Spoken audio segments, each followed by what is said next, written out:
Bible مقدس کا خدا جو اپنے لوگوں کے ساتھ ایک باپ کی طرح محبت کرتا ہے، اسی کے نام میں آپ کی سلامتی ہو۔ جب خدا نے اس کائنات کو بنایا تو خدا نے شروع میں ہی اس بات کو واضح کیا کہ آدم کا اکیلا رہنا اچھا نہیں ہے، میں ایک عورت کی صورت میں ایک مددگار اس کے لیے بناؤں گا۔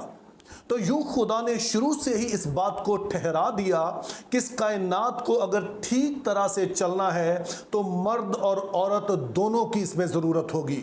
اب اس دنیا کی جو سب سے بنیادی اکائی ہے وہ خاندانی نظام ہے۔ اب خاندانی نظام جس قدر مضبوط ہوگا اسی قدر یہ دنیا جو ہے وہ بہتر طور پر چل سکے گی۔ ہم دنیا میں ایک ایسے خطے میں رہتے ہیں کہ جہاں پر خاندانی نظام قدرے مضبوط ہے، جس سے میری مراد یہ ہے کہ میاں بیوی اگرچہ بعض اوقات مجبوری میں ہی صحیح لیکن اکٹھے رہتے ہیں۔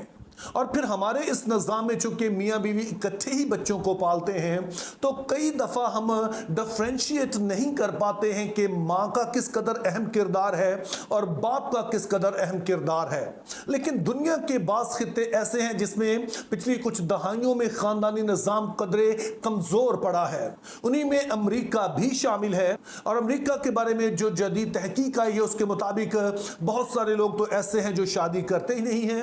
اور پھر جو شادی کرتے ہیں ان میں سے بہت سارے ایسے ہیں جو کہ پھر ایک دوسرے سے الگ ہو جاتے ہیں، اور پھر جب الگ ہوتے ہیں تو ان میں سے 100 میں سے 23 خاندان ایسے ہوتے ہیں کہ جہاں پر بچوں کی پرورش کی ذمہ داری صرف ماں پر آ جاتی ہے۔ اب اس بات کا جائزہ لینے کے لیے کہ جب میاں بیوی مل کر یعنی جب بچے کو ماں اور باپ دونوں کا سایہ میسر ہوتا ہے ان پر کیا فرق پڑتا ہے بنسبت اس کے کہ جب مائیں اکیلی ہی اپنے بچوں کی پرورش کرتی ہیں۔ کیلیفورنیا اسٹیٹ یونیورسٹی کے پروفیسر ہیں جن کا نام ڈاکٹر جیمز ولیم ہے، انہوں نے ایک بہت ہی وسیع پیمانے پر ریسرچ کی۔ انہوں نے اپنی اس ریسرچ میں 37,300 لوگوں کے انٹرویوز کیے اور اس کے بعد انہوں نے اپنی ریسرچ شائع کی، جس سے اندازہ ہوا کہ جو والد ہوتے ہیں ان کا بچوں کی پرورش میں ایک بڑا ہی منفرد کردار ہوتا ہے۔ یہ بہت ہی وسیع ریسرچ ہے، لیکن میں نے اس کے بارے میں ایک آرٹیکل میں پڑھا ہے جس کا حوالہ آپ کو کمنٹ سیکشن میں مل جائے گا، وہاں پہ آپ یہ آرٹیکل جو ہے وہ پڑھ سکتے ہیں۔ آج چونکہ فادرز ڈے ہے تو میں نے اس بات کو مناسب سمجھا کہ میں اس ریسرچ کی چند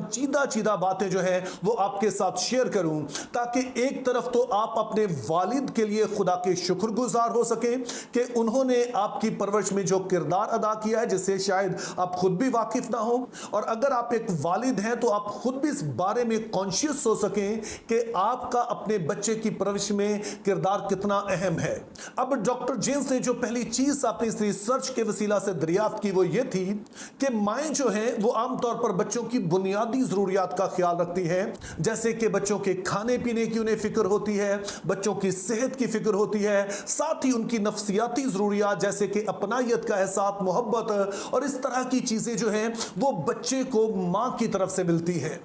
تاہم اس کے ساتھ انہوں نے اس بات کو دریافت کیا کہ جو والد ہوتے ہیں وہ عام طور پر بچوں کو بہتر طور پر تیار کرتے ہیں تاکہ وہ مستقبل کے چیلنجز جو ہیں ان کا وہ سامنا کر سکیں۔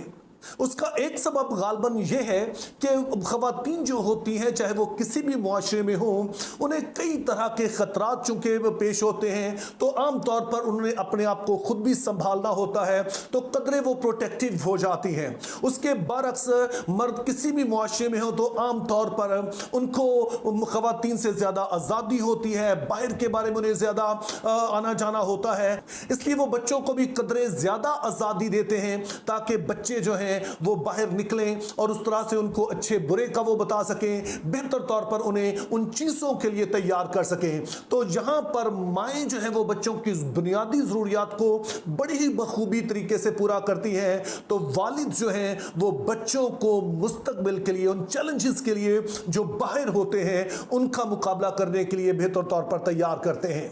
دوسری بات جو ڈاکٹر جیمز کی ریسرچ نے ثابت کی وہ یہ تھی کہ خواتین جو ہوتی ہیں چونکہ عام طور پر مردوں کے مقابلے میں وہ زیادہ صابر ہوتی ہیں، زیادہ ان کے اندر برداشت ہوتی ہے، جس کے سبب سے وہ بچوں کے بہت سارے ایسے برے رویوں کو بھی برداشت چونکہ کرتی ہیں اور بہت دفعہ وہ اس کو اگنور بھی کر دیتی ہیں۔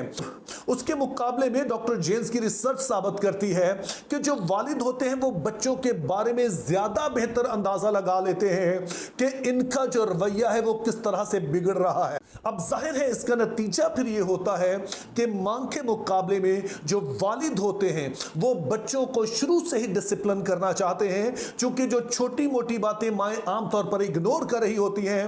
والد جو ہے وہ اس کا اندازہ پہلے سے کر رہے ہوتے ہیں کہ کل کو اس کا کیا نتیجہ جو ہے وہ نکل سکتا ہے۔ اب ان دو باتوں کا نتیجہ پھر تیسری بات کی صورت میں نکلتا ہے۔ یہ ریسرچ جو تیسرا اہم نقطہ اخذ کرتی ہے وہ یہ ہے کہ وہ بچے جن کی پرورش ماں اور باپ مل کر کرتے ہیں، ان بچوں کے مقابلے میں جو کہ صرف مائیں ہی پالتی ہیں، وہ جرائم کا کم شکار ہوتے ہیں۔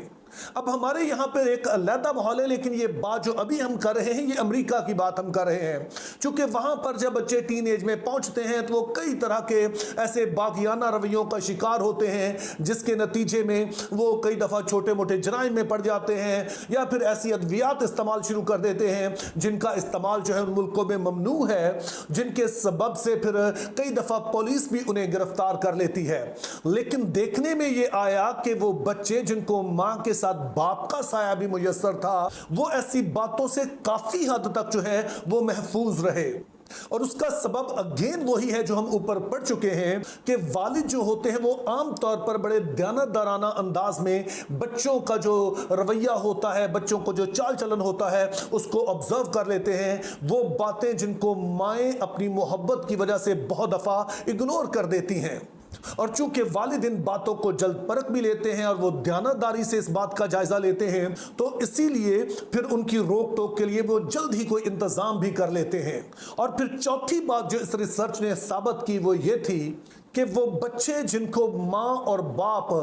دونوں کا سایہ میسر ہوتا ہے، جن کی پرورش ماں اور باپ دونوں مل کر کرتے ہیں، وہ اسکول میں بہتر رویے کا اظہار کرتے ہیں۔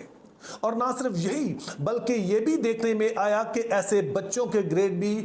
کافی بہتر تھے ان بچوں سے جو کہ صرف ماں کے زیر سایہ پلتے بڑھتے ہیں۔ تو میرے عزیزو، یہ ریسرچ آپ کے ساتھ شیئر کرنے کا مطلب یہ نہیں ہے کہ ماؤں کا کردار کسی طرح سے کم ہوتا ہے۔ دراصل اگر اس آرٹیکل کو دیکھیں تو ہم دیکھتے ہیں کہ مائیں دراصل کہیں زیادہ دلچسپی لیتی ہیں گھر میں بچوں کے پرورش میں باپ کے مقابلے میں، لیکن آج چونکہ فادرز ڈے ہے تو میرا مقصد اس بات پر زور دینا ہے کہ کئی دفعہ ہم صرف ماؤں کی پرورش ہی کی بات کرتے ہیں، اور والد جو شاید بن کہے بہت بڑا کردار ہماری زندگی میں ادا کر رہے ہوتے ہیں، ہم ان سے ناواقف ہوتے ہیں۔ تو میری دعا ہے کہ خدا ہم سبھی کو فضل دے کہ ہم اپنے والدین کے لیے خدا کی شکر گزاری کر سکیں، اور خاص طور پر وہ کردار جو ہمارے والد ہماری زندگی میں ادا کرتے ہیں ان کے لیے بھی ہم ان کو سراہ سکیں۔ Think biblically, live purposefully. Have a very good day.